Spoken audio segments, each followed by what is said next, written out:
is a special edition of This Is WholeLife with our good friend Puck, or you may know him as Furman Ford Jr. Fordham. Fordham? Mm-hmm. Did I get that wrong? I spelt it wrong. Well, it doesn't matter. There you go. That's when you know you have family in the house, when you can say their name wrong and they still say that doesn't matter. But thank you for being here. This is a continuing conversation from our episode last week, where Puck was our featured speaker this past week, who had an amazing message. Please go back and listen to episode 349. That is where you'll hear that conversation. So it is a Friday evening, and this is our gift to you, a little extra talk. And Ken, since you were, you kind of know where you wanted this to go, so let's let you start it off. I wanted to have a little conversation. We're celebrating Black History Month in February, and so one of the things that we like to do here at WholeLife is celebrate in a variety of ways. We had a concert last Saturday night. We had Furman come in to speak. I think one of the things that we're always richer is when we hear the gospel through the lens of other cultures and other ways of seeing things. And so back in about 2017, Furman, whose nickname is Puck, and so I'm going to revert over that, Puck and I got to know each other, and we actually had a series of very uncomfortable conversations.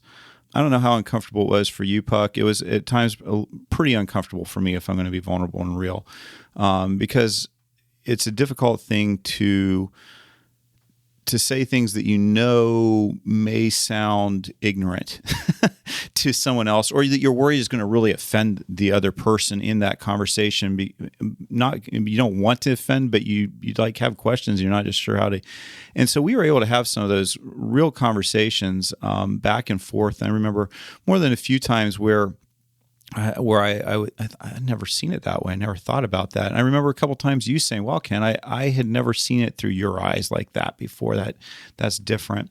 And so I just thought maybe for this Friday night bonus episode, we could just have a little bit of a conversation. We'll see where it goes. I don't really have an agenda for it. I haven't prepped you ahead of time. Mm-hmm. But maybe it'll be uncomfortable. Maybe it won't. I don't know.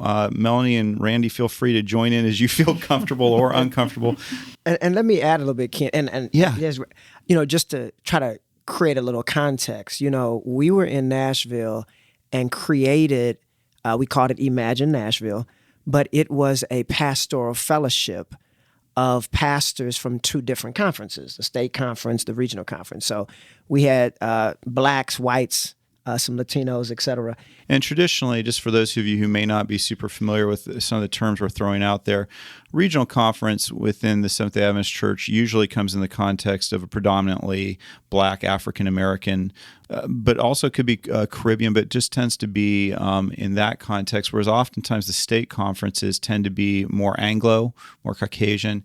And if you're wanting to kind of have the history of that, we had Dana Edmond here a year ago. Go back a year in the archives. You can look that up. He'll tell you a lot more about that. But I wanted to go ahead and clarify that really quick for anybody who might be listening. Great.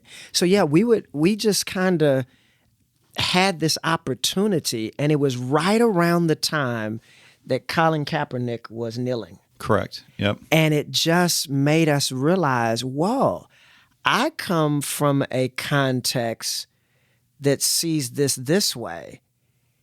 You come from a context that sees it a different way.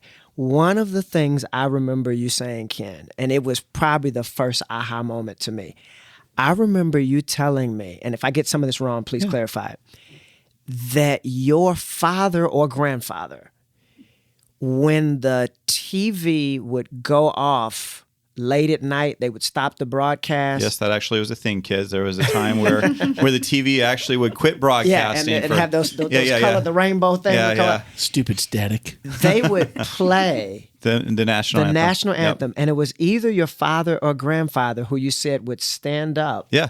It was mandatory. Everybody stood up. Yeah. It was like, if the national anthem's playing, it doesn't matter what time of day, night, what you're doing, you stand up, show respect. And when it's over, you can go back to doing whatever it was. Yeah. And that helped me see, wow, Ken is coming from a lens. Ken is viewing through a lens where what Colin Kaepernick was doing couldn't even be heard because it was blatantly disrespectful to everything that his, I keep saying father or grandfather, I don't know which. Yeah, it all fits. Okay, no problem. It would be the equivalent of me trying to have a conversation with you, but all I'm doing is cursing you out. Well, maybe another illustration would be a little bit of you're trying to get my attention, so you slap my face. Yes. And you're like, well, but you're not paying attention to me. Slap, and so, which doesn't negate the fact that there's this, and that was my aha moment was, but you're not paying attention to something that's really hurtful and painful, and that was kind of my aha moment was to hear you and some of the other Black pastors that we were chatting with was saying, we don't understand. We have a problem in America with Black men and women being victimized, and how do we get your attention? Yeah. How do we go ahead and get you to notice? And again, it wasn't a matter of anybody trying to be disrespectful as much as it was. In fact, that was a learning point for me too. It was like, I remember one of the pastors saying, Ken, nobody's trying to be disrespectful here. We're just making a statement. What's Colin hurting by kneeling? He's being respectful.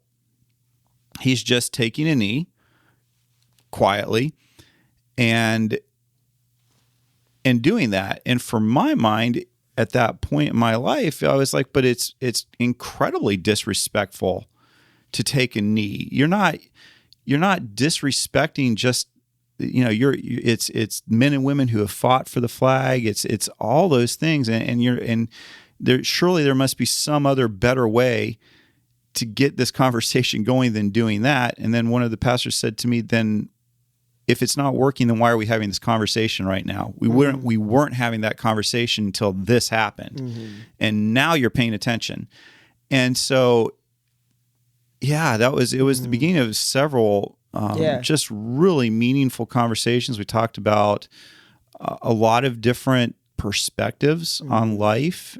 And for me, that was just such an incredible gift to be allowed a glimpse of what somebody else's life looks like in a context that I never had the opportunity, never would have been able to see if somebody wasn't willing to make themselves vulnerable and say, you know what, it's kind of painful that you would have to ask this question in the first place, that we couldn't, but here, let me go ahead and help you understand a few things. And just for me, it was just a really transformational thing. And I guess one of the things I was wondering, we are onwards of 6 years since that conversation began with us. And of course, there was a national context. We had 2020 and we did that together. And that was quite a conversation as well at that point, with a lot of the racial issues that really surfaced and actually began, an even bigger reckoning for the United States on these issues. I'm just curious, Puck, from where you sit, what are you seeing in 2023 when it comes to equality within racial context? Do you think that you have different conversations with your sons than I have with my son when it comes to police, when it comes to their opportunities? What are you seeing in 2023? Is it different than 2017? Is it, what are you seeing? Yeah. So I do think, I hope we did a good job of kind of coloring how our relationship started. Yeah. Color was a good word to use with that, so that people could see, and literally it became a comfortable place to ask these kind of questions. Yeah. And I think one of the things that happened, and I'm going to get back to what you said, was I was confident that you saw me and loved me. Yeah. So even if I stumbled and kind of said the wrong thing or was a little too aggressive or dismissive, I felt like you knew my heart, and you knew I wanted to be in relationship with Ken. And vice versa. Yeah. And I think that having confidence regarding someone's heart, and you might have to do some things in order for people to have that kind of confidence, creates the environment where you can have this kind of conversations. Maybe we should, instead of jumping to the question, but maybe don't let me forget. Yeah, but what are the things on your end that I wanted to kind of go there? Yeah. What are the kind of things that instilled the confidence to be able to have a conversation with Ken, who's pastoring a predominantly white church, who's obviously quite white? What kind of things what was I able to do? And maybe I can share some of the things that you did that made it comfortable for me as well. I remember that first meeting took place in the South Central Conference office. Right. Well, the first thing is you came. Yeah. The next thing is we had that first Imagine Nashville event, and we were concerned that when we had it at Riverside, predominantly black church, that many of the whites wouldn't come. Right. I remember that. And Ken, you led your congregation to be there. There may have been more people from your church than my church. I don't know. But it was totally. So I think what I'm trying to say is you walked in a way to say, I'm invested in this. It wasn't a short term, finish the conference thing. Okay, bye, we'll see you later. You literally, I think the next thing you did was you genuinely listened. You took, I'm trying to slow down and pace myself because I'm just saying a bunch of things. You listened, but you also did not veil the real struggle. You didn't just listen and say, okay, white America has always been wrong, I'll take it all. You listened and said, okay, but what about this stuff? You challenged, you engaged. That's probably the word I want. You know what I mean? And I think it became clear that you were just as interested in learning as we wanted people to be. Man, I still remember when we had that panel discussion, everybody was marching because we had just had George Floyd and the 9 minutes of the knee on the neck and all this kind of stuff. And we were on the panel, and I think that was the first time it dawned on me, you were the only white male pastor who was on that panel. Is that right? Something like that. I think yeah. Okay. I don't know. We had a couple of ladies. We had maybe a Hispanic. We had a few other. And I realized that you were taking some hits from a variety of perspectives, but still you were willing to engage in this. You considered it important enough that you were going to spend some capital to deal with it. I could probably name 15 other things. Well, I think, and why I wanted to ask that question, because I really would like I think that for those of us who are Caucasian, and maybe even those of us who are Caucasian males, one of the big questions in our mind is, well, how do I engage in this conversation in the first place? And sometimes I think that we will run into the conversation without doing a few of the things that, and by the way, God led me through that. I don't think that was because I was some kind of genius and knew what I was doing. I think it was just, honestly, I think it was because I really, when I met you, I just felt like I'd met a kindred spirit. I just felt like and I really genuinely like you. I just really love you as a person. And so I think one of the things that my takeaway is, if you want to have the conversation, you need to actually love the person if you really want to have a conversation. Otherwise, it feels like maybe there's something else in there that isn't authentic, that it's just like maybe, I don't know how to describe it, but because I'm not nearly as articulate as you are on these things, Puck, but because like all the things you described, those are things that I blundered into more than, but I blundered in them in the sense that I just care about you. And so for me, of course, I'm going to show up to the panel discussion. Of course, I'm going to care about pain if you're feeling pain. I remember it blew my mind because I had a church member who is Black who was very frustrated with me because I didn't check in with them after a particular racial incident. And I called you up and I was like, Puck, I don't understand why they're upset with me. I mean, I don't call my white friends when there's something, and you had such a, and that's where I felt so comfortable to be able to call you, because I knew that when I said something that, for those of you who are Black, that sounds pretty ignorant of me to say that out loud.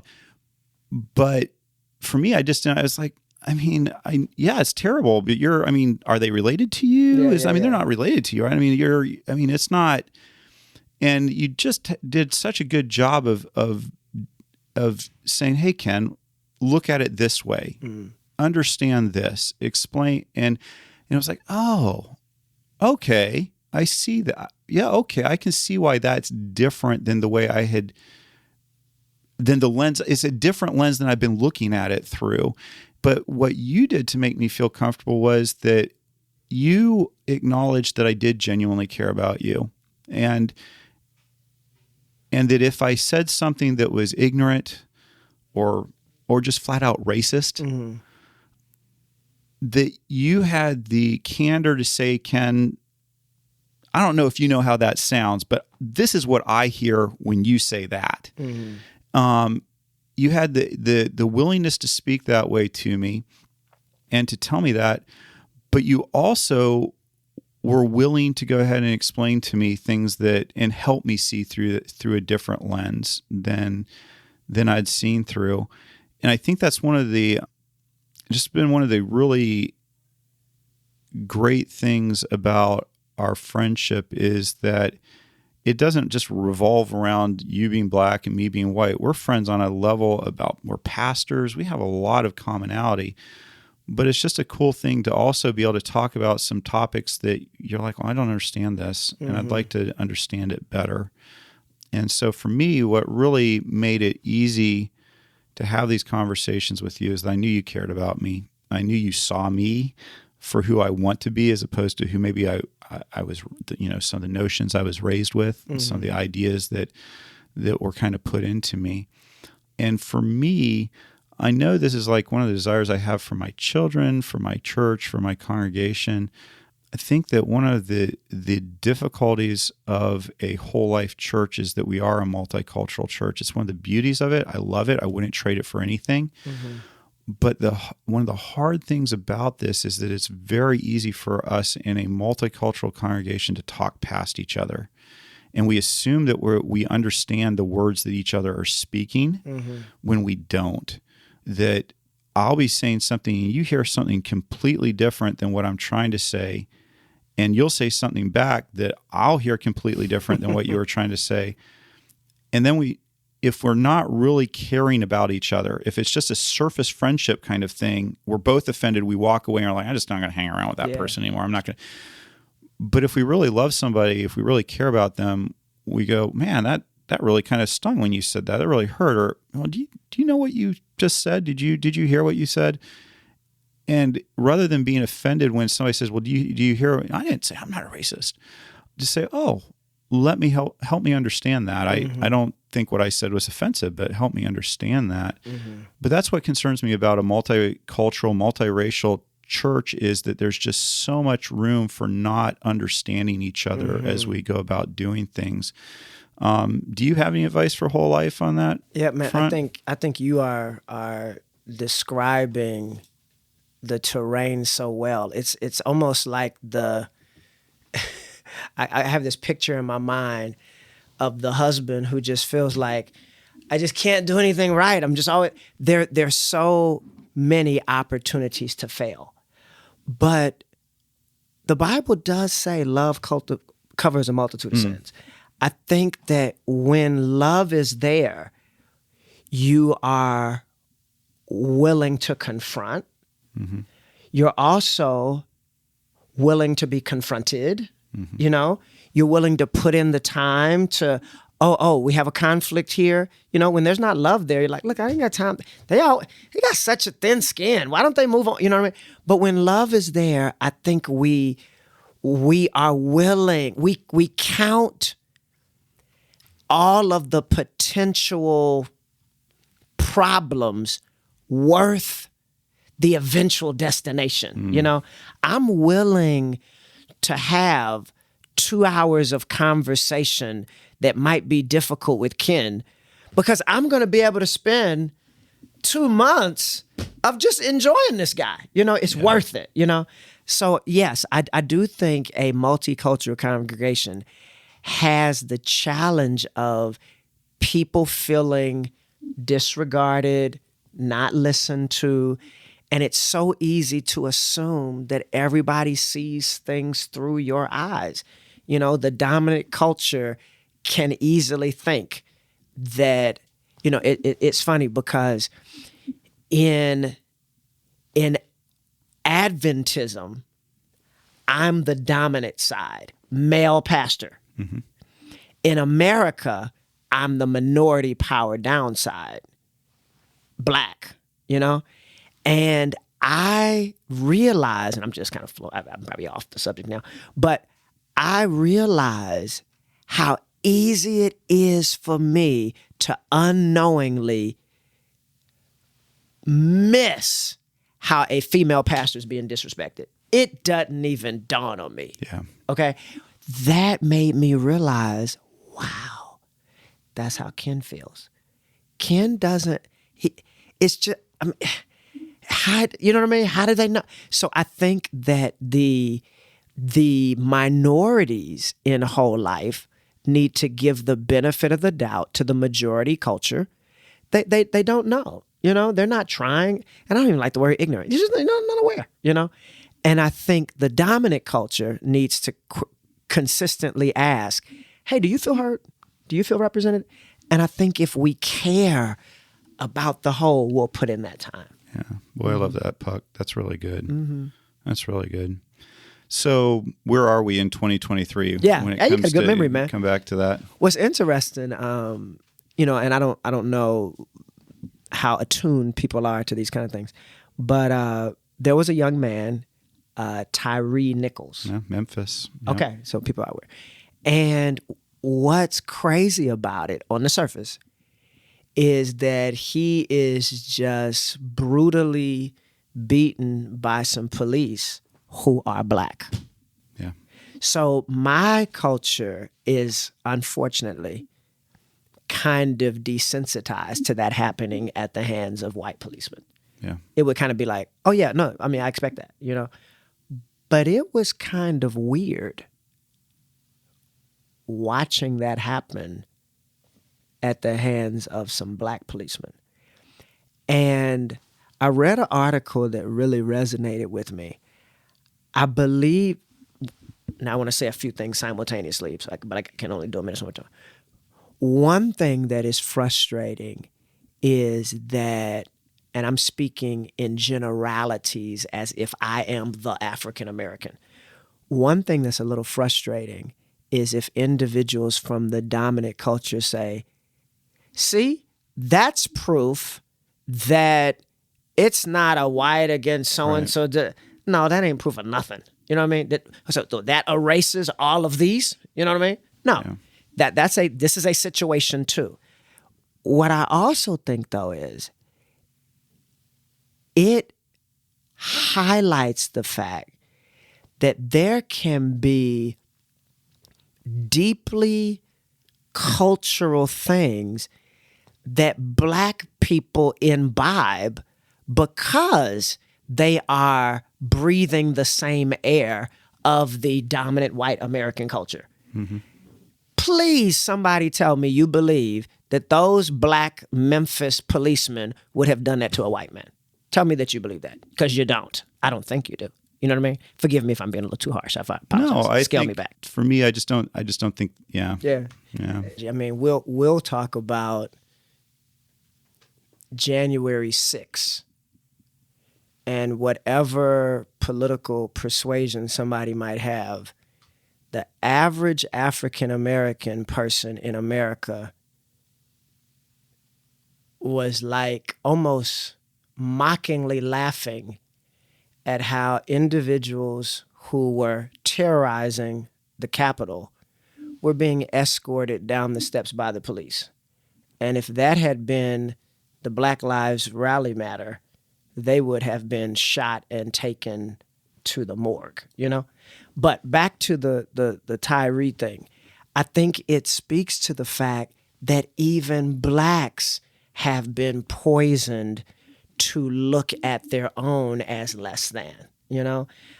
It frequently becomes a class thing, you know? It's like, oh, I can do this to him, you know, that kind of thing. I think it also shows that there is there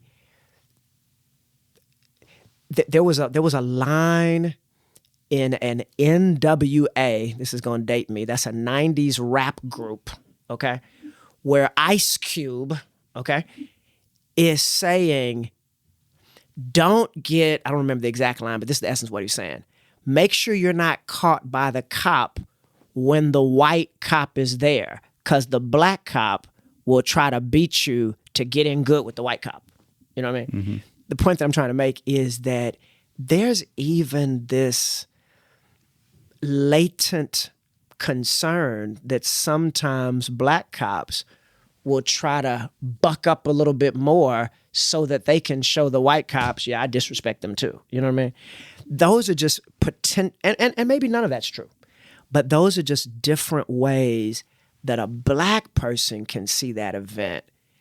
And we fear that whites will see the event and say, see, you all don't care about your own. Why should we care about your either? This ain't a black.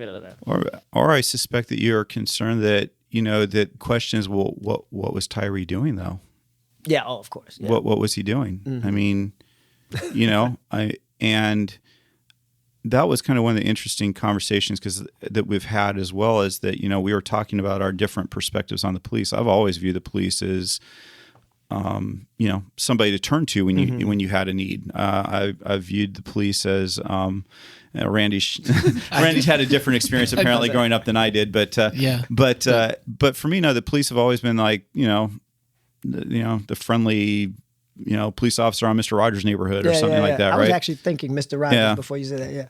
And to overwhelmingly hear people that, and I'd always just grown up with the opinion, if you don't do anything wrong, you don't have anything to be worried about. If you're respectful, keep your hands on the wheel, don't mouth off, then you'll be fine. But if you mouth off, you know, they should show respect, but if they don't, yeah, you know, you kind of, you know what not to do if you don't want something to happen. Mm-hmm. And it was just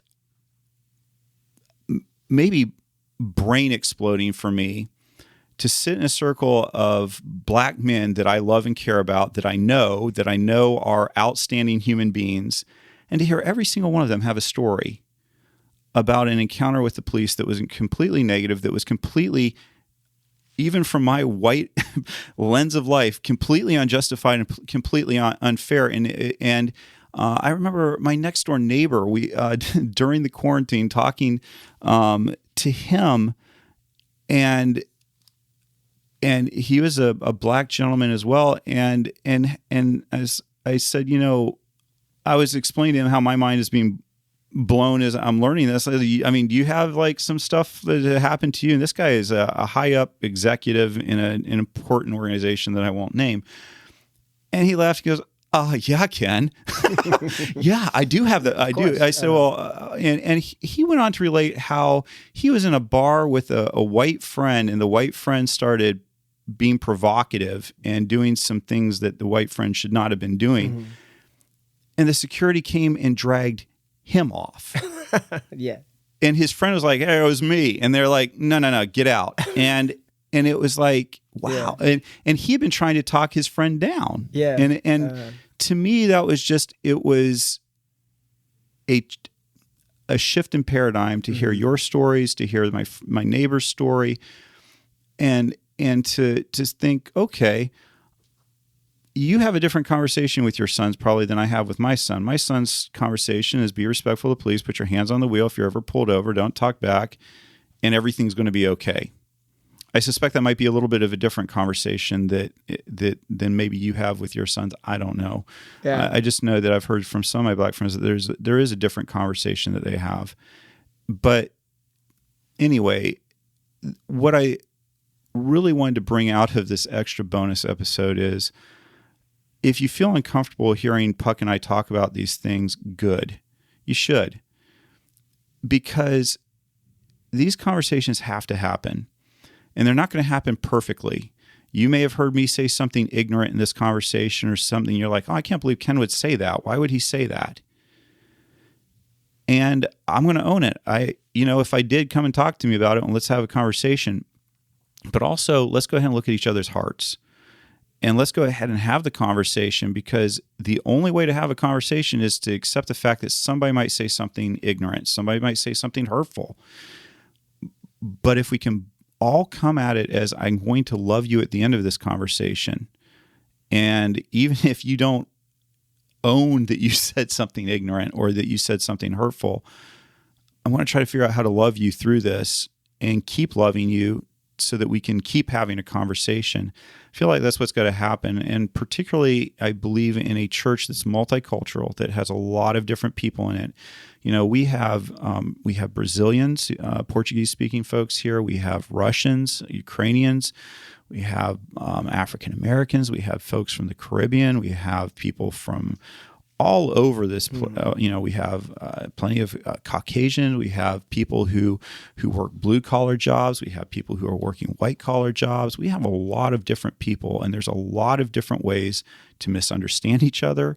We have a number of people from the LGBTQ community that are part of this church, and it is very, very easy for us to say something unthoughtful and hurtful, and then we want to cloak it in Christianity somehow. That, this, that, or another. And what I want you to hear out of the conversation that Puck and I just have been having is, if we love each other, let's have the conversation, but let's love each other. Mm-hmm. And let's start off with love before the conversation, because just going up to somebody that you don't know and going, so tell me about your life, tell me about this. Why would they do that? Mm-hmm. If I can't trust you that you love me, I don't know that it's a safe space to have that conversation in. And so maybe we should be thinking about developing relationships, not for the sake of trying to get information, but just because we see another person, we love them and care about them, and then let the conversations happen as they are. I don't know. Is this making sense to you, Puck? Oh, definitely, man. What do you think? And you're sparking things in my head that I want to resonate with. But most definitely, I think that you are identifying the potential in your particular congregation in WholeLife, but because of the potential, there also for good, there's also potential for conflict and for challenging relationships and for hurt. I want to affirm. I think frequently the dominant majority culture, white male in this particular conversation, is challenged for what hasn't been done. But I want to affirm the power of doing. I recently, a few weeks ago, preached in Selma, Alabama. Okay, So that is where the march to Montgomery started. And, they met on the bridge. My wife and I actually walked on the bridge, Edmund Pettus Bridge. And, they're stopped and told you're not going any further. It's called Bloody Sunday, all of this stuff, okay? Well, there was a white pastor. I think his name was Reeb, I'm not sure, okay? And he marched with them, ended up losing his life. He was beat down by some other whites who were upset because he was marching with the blacks.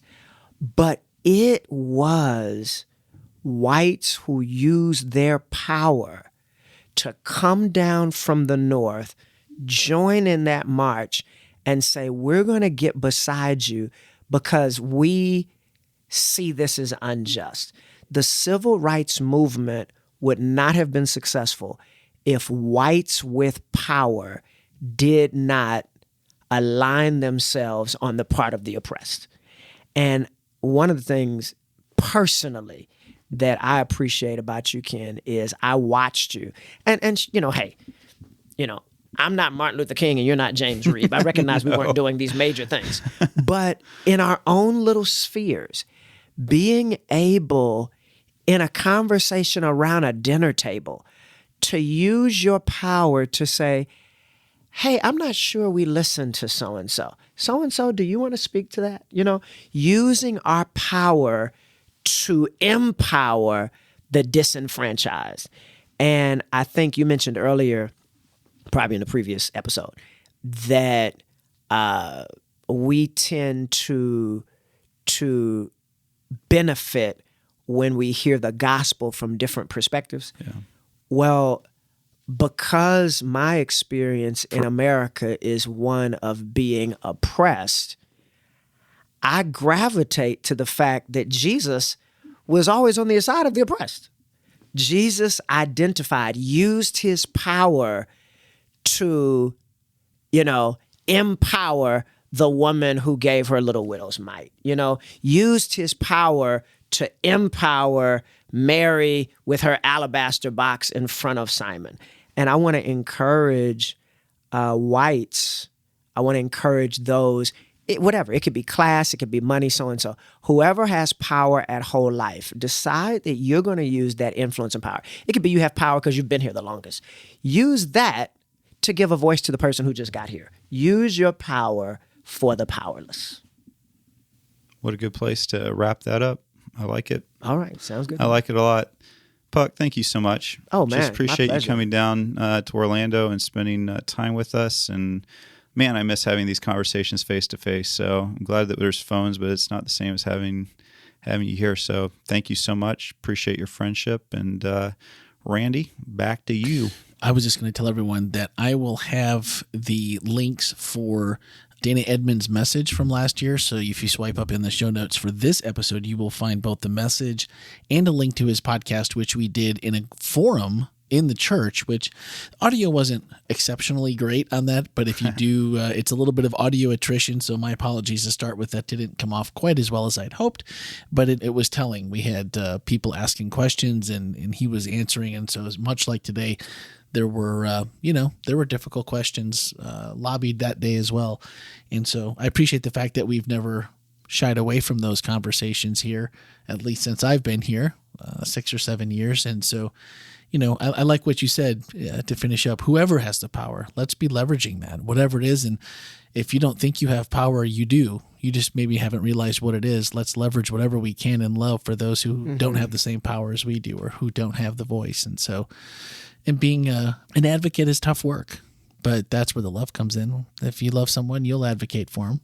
And I think we're a loving place, and I have a lot of hope for the conversations moving forward. So, Buck, thanks for having that, and Ken, good idea. Yeah, and I just want to affirm WholeLife. I'm not seeing this as a major issue at the church, but as we're becoming more diverse, I want us to be aware. Mm-hmm. Yeah, that's more than anything, because it's one of the things that concerns me is what Dana touched on last year, is that as a church becomes more diverse, oftentimes people who look like me go somewhere else. Mm. And the whole white flight thing. And what I just want to just put out there is, let's go ahead and have the conversation. Let's go ahead and embrace uncomfortableness, because if you're not feeling uncomfortable, you're probably not growing. And whenever we're going to be in a situation where things are changing and where things aren't the way the easy thing is just to kind of just slowly fade into the background, or it's easy to misunderstand somebody else or whatever. And so, like I said, not an issue that I feel like I'm seeing a lot of or a big problem here at WholeLife. So I don't want people to try to read into this that Ken thinks that there's major problems and he's really concerned, because I'm not. But what I am trying to do is have a ahead of time conversation as we continue to diversify, to grow. Let's really hear each other. Let's love each other well, and let's leverage the power that we have on behalf of others, like Puck said. I think it's great. And just to kind of to piggyback on what Ken just said as we wrap up, I have a text here. I don't know if you're in this with the inclusion team. And so we have an inclusion team here that my wife and I went to Ken over a year ago. And for us, it was a special needs. We have a special needs child. And so that was the spark that moved us forward. And right now, my wife has got a lot on her plate. She was kind of the leader. And Jasmine, if you're listening, super awesome, super proud of you. She's decided to take this over as the leader, and my wife's going to continue to help and lead. But we have Freud, our family life pastor, on this text. And I'm getting this text thread as we're doing this podcast. And for anyone that feels like maybe you don't have the power and you need to be seen and you need to be heard, there are people working diligently right now at WholeLife Church to make sure that everybody nobody finds a barrier to finding Jesus here. And so I think that's part of the culture that, we're working hard to create to the best of our abilities. And those do have a lot of uncomfortable conversations as well. So I think as a whole, it's just know that there's a lot happening. And if you feel like there's a place you can fit in to help those conversations, anyone like Puck and Ken who feel like, hey, I'm okay with having these and maybe I can be a facilitator, maybe I can help some way, reach out to a staff member. We'd love to have more people that are willing to have those and keep that conversation moving forward. So thanks again. This was a great conversation. And thanks you guys for listening. Please do share this episode. These are conversations that you may not have at your church or you may not have in your family that, maybe need to be. And if it's a conversation starter, we're happy to be a part of it. So please do share. And I know that you've done that because I see that in the numbers. So thank you, WholeLife. We'll catch you all again on the next bonus, hopefully soon.